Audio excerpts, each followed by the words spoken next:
तो हेलो दोस्तों, स्वागत है आपके इस यूट्यूब चैनल पे एएज एसएससी अड्डा। लास्ट वीडियो में हम लोगों ने जो ऑडिशन चैप्टर था उसके ऊपर एक्सप्लेनेशन किया था। आज हम लोग लेके आए हैं आपके लिए जो नो सेकेंडरी पोएम है उसके ऊपर एक्सप्लेनेशन। हम नो सेकेंडरी पोएम के ऊपर लाइन बाय लाइन एक्सप्लेनेशन समझेंगे, उसका जो बैक हिस्ट्री है वो भी समझेंगे, ओके। और थोड़ा क्वेश्चन आंसर्स भी हम लोग करेंगे। तो चलिए ज़्यादा समय ना लेते वीडियो को शुरू करते हैं। अगर कोई मेरे चैनल पर नया है तो प्लीज़ चैनल को सब्सक्राइब कर दीजिएगा और वीडियो को लाइक कर दीजिएगा। तो चलिए वीडियो को शुरू करते हैं।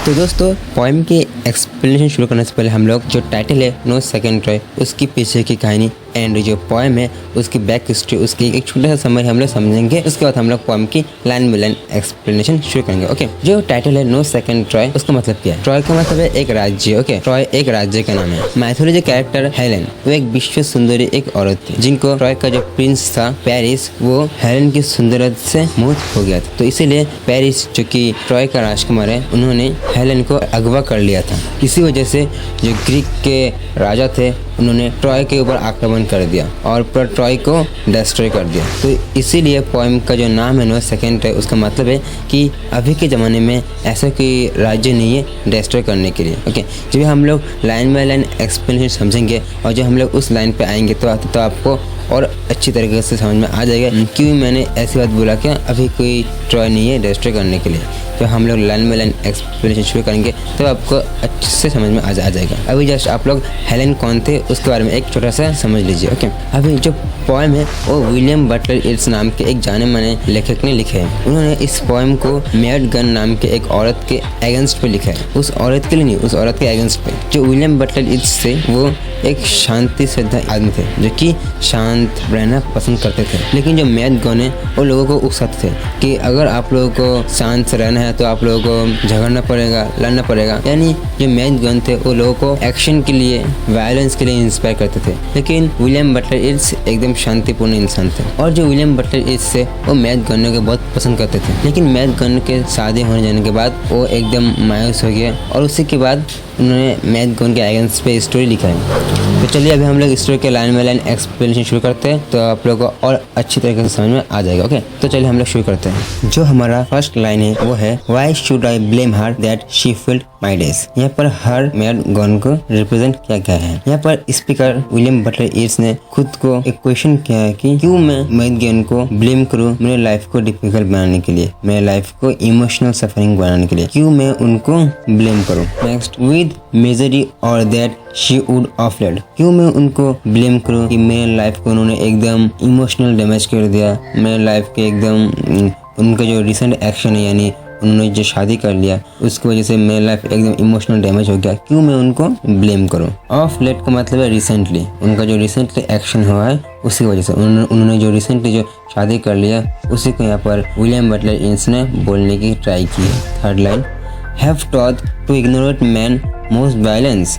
यहाँ पर जो स्पीकर है विलियम बटलर येट्स, उन्होंने बोला है क्या, जो मेड गन है वो uneducated and less knowledgeable people को इंस्पायर करती थी वायलेंट एक्शंस के लिए, कि अगर आप लोगों को अच्छे से रहना है तो आप लोगों को लड़ना पड़ेगा। इस तरह वो लोग जो अनएजुकेटेड पर्सन थे उनको इन्फ्लुएंस करती थी। और hurled the little streets upon the great. Little streets यहाँ पर जो नॉर्मल पीपल है, जनरल पीपल, उन लोगों को बोला गया है। तो यहाँ पर पोएट ने, यहाँ पर स्पीकर ने पूछा क्या, क्यों मैं उनको ब्लेम करूं कि उन्होंने लिटिल स्ट्रीट्स यानी कॉमन पीपल को एक पावरफुल अथॉरिटीज के अगेंस्ट पे आवाज उठाने के लिए इंस्पायर किया है, क्या इसलिए मैं उनको ब्लेम करूं। यानी जो फर्स्ट 4 लाइन है वहाँ पर स्पीकर ने मेड गन के ऊपर से मतलब खुद को क्वेश्चन किया है कि क्यों मैं उनको ब्लेम करूं, मेरी लाइफ को इस तरह इमोशनल डैमेज करने के लिए, या फिर जो लेस नॉलेजेबल पर्सन थे उनको वायलेंस एक्शंस के लिए इन्फ्लुएंस करने के लिए, या फिर नॉर्मल पीपल को पावरफुल अथॉरिटीज के सामने आवाज उठाने के लिए, क्यों मैं उनको ब्लेम करूं। वही मतलब पोएम ने खुद ही को खुद से क्वेश्चन किया है कि मैं उनको किसके लिए ब्लेम करूं, इन सब कामों के लिए मैं उनको ब्लेम करूं। इस तरह had they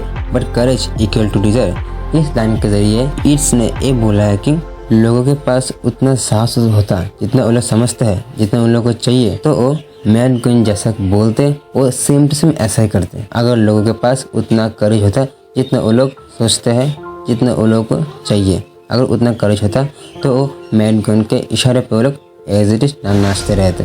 what could have made her peaceful with mind. इस लाइन के जरिए विलियम ये पूछ रहे कि क्या कुछ ऐसा है जो मैड गन के रेस्टलेस माइंड, जो माइंड हमेशा चलता रहता है, उस माइंड को शांत कर सकते हैं। क्या दुनिया में कुछ ऐसा भी चीज़ है जो उनको शांत कर सकते हैं। That nobleness made simple as a fire. इस लाइन के जरिए विलियम बटलर येट्स ने ये बोला है कि जो मैड गन के जो क्वालिटीज है, मैड गन्स के जो क्वालिटीज है वो सेम टू सेम फायर की तरह है, एकदम डायरेक्ट एंड इंटेंस। उनकी क्वालिटी एकदम फायर की तरह है जो किसी को भी बर्न कर सकती है। With beauty like a Titan बो ए काइंड। टाइटन बो का मतलब है एक ऐसा बो, जो एक ऐसा तीर जो शूट करने के लिए एकदम रेडी है। तो इसका मतलब है मैड गन की जो ब्यूटी है उसको टाइटन बो से कंपेयर किया गया है। मैड गन की जो ब्यूटी है वो एकदम रेडी है स्ट्रॉन्ग, एक पावरफुल एनर्जी रिलीज करने के लिए। That is not natural in an age like this. इस लाइन के जरिए विलियम बटलर येट्स ने ये बोला क्या उनकी तरह नोबल क्वालिटीज एंड उनकी तरह ब्यूटी इस जमाने में मिलना एकदम नामुमकिन है, एकदम रेयर है। What could have made her peaceful with mind. इस लाइन के जरिए विलियम ये पूछ रहे कि क्या कुछ ऐसा है जो मैड गन के रेस्टलेस माइंड, जो माइंड हमेशा चलता रहता है, उस माइंड को शांत कर सकते हैं। क्या दुनिया में कुछ ऐसा भी चीज़ है जो उनको शांत कर सकते हैं। That nobleness made simple as a fire. इस लाइन के जरिए विलियम बटलर येट्स ने ये बोला है कि जो मैड गन के जो क्वालिटीज है, मैड गन्स के जो क्वालिटीज है वो सेम टू सेम फायर की तरह है, एकदम डायरेक्ट एंड इंटेंस। उनकी क्वालिटी एकदम फायर की तरह है जो किसी को भी बर्न कर सकती है। With beauty like a Titan बो ए काइंड। टाइटन बो का मतलब है एक ऐसा बो, जो एक ऐसा तीर जो शूट करने के लिए एकदम रेडी है। तो इसका मतलब है मैड गन की जो ब्यूटी है उसको टाइटन बो से कंपेयर किया गया है। मैड गन की जो ब्यूटी है वो एकदम रेडी है स्ट्रॉन्ग, एक पावरफुल एनर्जी रिलीज करने के लिए। That is not natural in an age like this.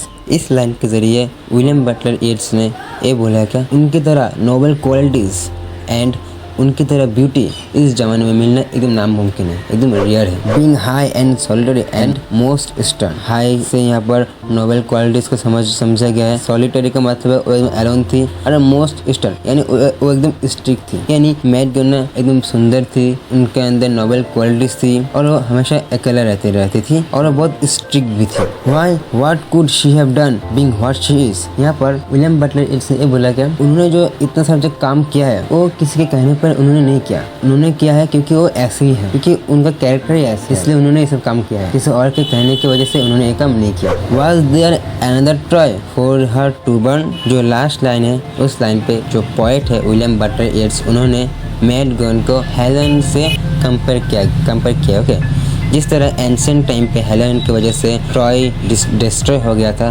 Same उसी तरह पोएट ने बोला क्या अभी के ज़माने में ऐसा कोई दूसरा ट्रॉय नहीं है, ऐसा कोई दूसरा प्लेस नहीं है जो प्लेस मैड गन की वजह से डिस्ट्रॉय हो सके। तो दोस्तों जो ट्रॉय जो राज्य है उसको प्रेजेंट डे में आयरलैंड से कंपेयर किया गया है, और जो एंशिएंट टाइम के जो हेलन है उनको प्रेजेंट डे में मैड गन से रिप्रेजेंट किया गया है। और पोएट ने बोला है क्या अभी के ज़माने में कोई ऐसा प्लेस नहीं है जो कि मैड गन डिस्ट्रॉय कर पाए। पहले के ज़माने में हेलन की वजह से ट्रॉय डिस्ट्रॉय हुआ था, लेकिन अभी कोई ऐसा प्लेस नहीं है जो मैड गन की वजह से डिस्ट्रॉय हो सके। तो दोस्तों यहीं पर हमारा पोएम का एक्सप्लेनेशन भी खत्म होता है। अभी चलिए हम लोग कुछ क्वेश्चन आंसर्स की तरफ भी देख लेते हैं, कुछ इंपॉर्टेंट क्वेश्चन आंसर भी देख लेते हैं ताकि आप लोगों को एग्जाम में कुछ मदद मिल सके। तो हमारा फर्स्ट क्वेश्चन है Who was the writer of the poem No Second Try। तो No Second Try पोएम का राइटर का नाम है William Butler Yeats. Next, Where was the poem No Second Try published। No Second Try poem कहाँ पे publish हुआ था? तो उसका नाम है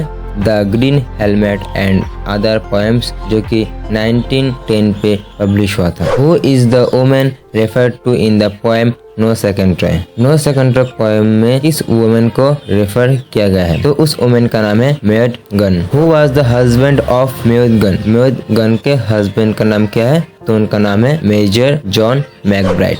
Who is Helen? Helen कौन थे? The Greek mythological character Helen was the cause behind the Trojan War, as a result of which the city of Troy was burned into ashes। तो हेलन एक mythological character है जिनकी वजह से Trojan war हुआ था, और उसकी वजह से जो ट्रॉय सिटी था वो डिस्ट्रॉय हो गया था। What historical figure is Maud Gonne compare to in the poem? इस पोएम में मैथगन को हिस्ट्री के किस चैप्टर से कंपेयर किया गया है? तो उनको हिस्ट्री के जो मैथोलॉजिकल कैरेक्टर है हेलेन, उनसे कंपेयर किया गया है। What do you mean by little streets? Little streets का मतलब क्या है? लिटिल स्ट्रीट्स का मतलब है कॉमन पीपल यानी ordinary general people. What does the phrase hurled the little streets upon the great mean? Hurled the little streets upon the great, इसका मतलब क्या है? तो इसका मतलब है मैथगन जो कॉमन पीपल को पावरफुल अथॉरिटीज के अगेंस्ट उकसाते थे, जनरल पीपल को इन्फ्लुएंस करते थे, उसी को बताया गया है। What do you mean by Titan बो? टाइटन बो का मतलब क्या है? टाइटन बो का मतलब है एक ऐसा बो जो एकदम रेडी है शूट करने के लिए। टाइटन बो means a bow that is ready to shoot an arrow. What is significance of the speaker's rhetorical question? Was there another Troy for her to burn? Poet ने जो एक क्वेश्चन किया है Was there another Troy for her to burn? इसका मतलब क्या है? तो इस लाइन के जरिए जो हमारे पोएट है विलियम बटलर यीट्स, उन्होंने मैथगन को हिस्ट्री के हेलेन से कंपेयर किया है। ओके, पोएट है, उन्होंने बोला है कि मैथगन के पास भी ऐसी पावर है एक सिटी को डिस्ट्रॉय करने के लिए, लेकिन अभी के जमाने में ऐसा कोई सिटी नहीं है जिनको मैथगन हेलेन की तरह डिस्ट्रॉय कर पाए। जिस तरह स्टोरी में हेलेन ने ट्रॉय को डिस्ट्रॉय किया था, लेकिन अभी के जमाने में ऐसा कोई सिटी नहीं है जिसको मैथगन अपने पैशन से डिस्ट्रॉय कर। तो दोस्तों आज के लिए बस इतना ही। तो अगर आप लोगों को इस चैप्टर का एक डिटेल क्वेश्चन आंसर चाहिए तो ऊपर के आई बटन में क्लिक कीजिए या फिर वीडियो के डिस्क्रिप्शन में आप लोगों को लिंक मिल जाएगा। आप लोग वहाँ पर भी आप लोग उस लिंक पे क्लिक करके भी वीडियो देख सकते हो। ओके, आप लोगों को डिटेल क्वेश्चन आंसर्स मिल जाएगा। तो दोस्तों आज के वीडियो में बस इतना ही। अगर वीडियो पसंद आए तो प्लीज़ चैनल को सब्सक्राइब एंड वीडियो को लाइक कर दीजिएगा और इस वीडियो को अपने सारे दोस्तों में शेयर कर दीजिएगा। चलिए मिलते हैं अभी अपने नेक्स्ट वीडियो पे।